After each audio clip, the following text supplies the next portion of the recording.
નમસ્કાર, હું પટેલ શૈલેષભાઈ રમણભાઈ, ગામ ઉમેદની મુવાડી, તાલુકો તલોદ, જિલ્લો સાબરકાંઠા. હું પશુપાલન કરું છું.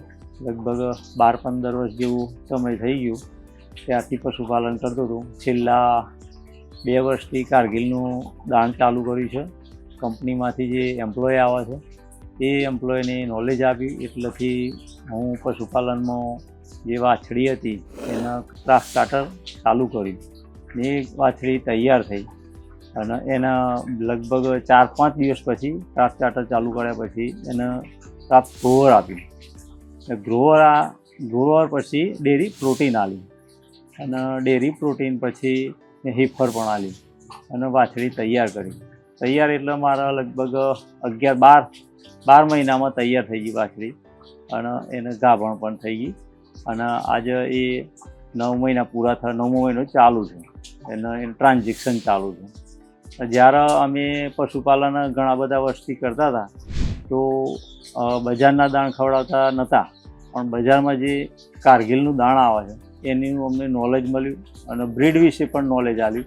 સારું એવું નોલેજ મળવાથી અમારા દૂધ ઉત્પાદનમાં ઘણો ફેર પડ્યો. જ્યારે અમારા પહેલાં પશુપાલન કરતું હતું એમાં 12 પશુ હતા.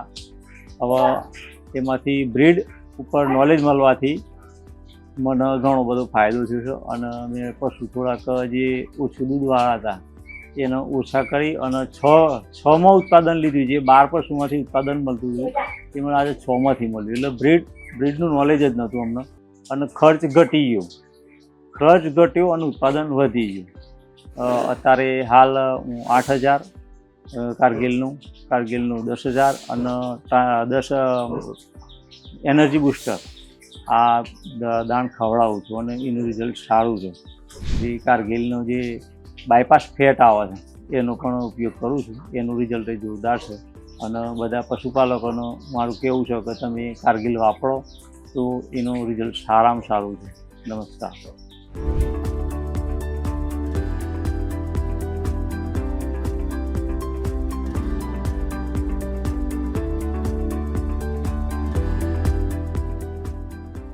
સાયન્સ, સ્વાસ્થ્ય, સફળતા. કારગિલ પશુ આહાર એટલે યોગ્ય પશુ આહાર.